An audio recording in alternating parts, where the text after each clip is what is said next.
Forced abortion, dream of the scientific elite.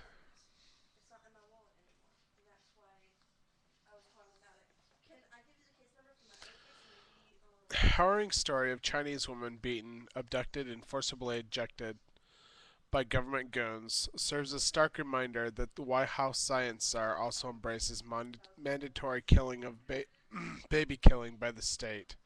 Paul Joseph Watson. Today, a harrowing story about a pregnant woman in China who was brutally beaten and abducted by state goons before being forcibly injected with the drug to kill her unborn baby serves as a stark reminder that the current White House science czar, John P. Holdren, advocates the creation of a planetary regime that would carry out similar draconian measures in America as part of the eugenicist zeal to reduce the world population. 36-year-old Zhao Ying was 8 months pregnant when 12 government officials entered her house, brutally beating and kicking her in the stomach before dragging her, kicking and screaming, into a state hospital. Her crime? She had conceived a second child and failed to pay the mandatory $40,000 fine for breaking China's notorious one child policy. Ling was held down and forcibly injected with drugs to kill the baby. The woman the woman who was filmed at the hospital with large bruises on her arms and her dead child still inside of her said, "I have had this baby, feeling it moving around in my belly. Can you imagine how I feel?" reported the Daily Mail. The majority of people would find such a story repulsive, but if White House science czar John P. Holdren and his legion of like-minded eugenicists are allowed to implement their autocratic population control measures, forced abortion would be coming to America. This is the dream of the scientific elite who have indoctrinated the globe to embrace the sick religion of eugenics, and population control. In his 1977 book, Ecoscience, Holdren explicitly advocates forced abortion.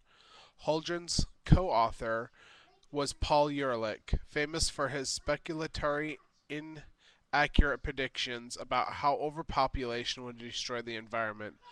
On page 837, Holdren and his co-author write, "Indeed, it has been concluded that compulsory population control law, even including laws requiring compulsory abortion, could be sustained under the existing constitution if the population crisis became sufficient severely to endanger the society."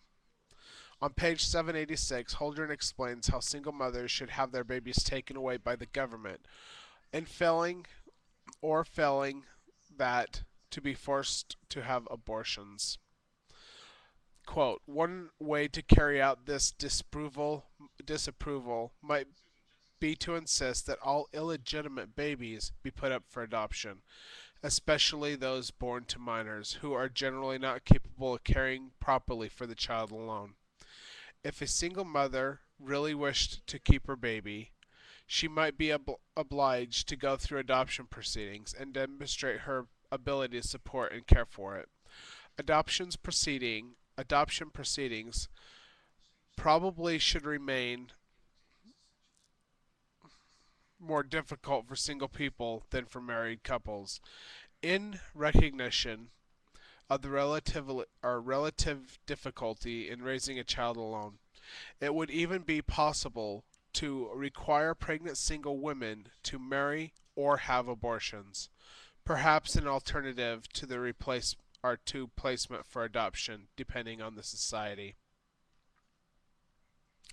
To prevent women from conceiving in the first place, Holdren advocates poisoning the water supply with sterilant drugs so long as it doesn't harm the livestock. From page 787 to 788, quote, "Adding a sterilant to the drinking water or staple food is suggested that seems as suggested seems to horrify people more than most proposals for involuntary fertility control. Indeed, this would pose some very difficult political, legal, and social questions, to say nothing of the technical problems. No such sterilant exists today, nor does one appear to be under development. To be acceptable, such as substance would have to meet some rather stiff requirements. It must be uniformly effective, despite widely varying dosages received by individuals, and despite varying degrees of fertility and sensitivity among individuals. It must be free of dangerous or unpleasant side effects, and it must have no effect on the member of the opposite sex, children, old people, pets, or livestock. On pages 786 and 787, Holdren introduced the idea of mandatory implants that prevent women from getting pregnant until they receive government permission to do so. Quote, the development of long-term sterilization capsules that could be implanted under the skin and removed when pregnancy is desired opens an additional possibility for coercive fertility control. The capsule could be implanted at puberty and might be removed with official permission for a limited number of births. Screenshots of all of these excerpts can be viewed here. You'll have to go to the original article to get that option, to view that source. As we have thoroughly documented, the overpopulation myth is completely discredited by pseudoscience, cited by the advocates of population control as a sick justification. In reality, it is merely the front for an elitist drive to thin out the population. And the human surplus that may be more easily enslaved and ruled by the planetary regime that Holdren calls for on page 942 and 943. As we revealed in a report last month, the true agenda behind fanning the flames of fears about overpopulation is to reduce living standards globally by preventing the third world from ever becoming economically prosperous, while also eviscerating the middle class of Western nations.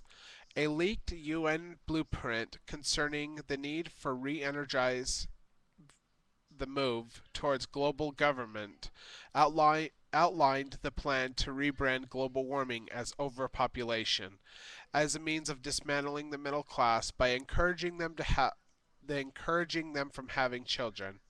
The fact that having advocated measures which could just as easily have come from the warped mind of someone like Nazi monster Dr. Joseph Mengele, Holdren is now overseeing geoengineering projects focused around spraying the atmosphere with dangerous sulfur particles.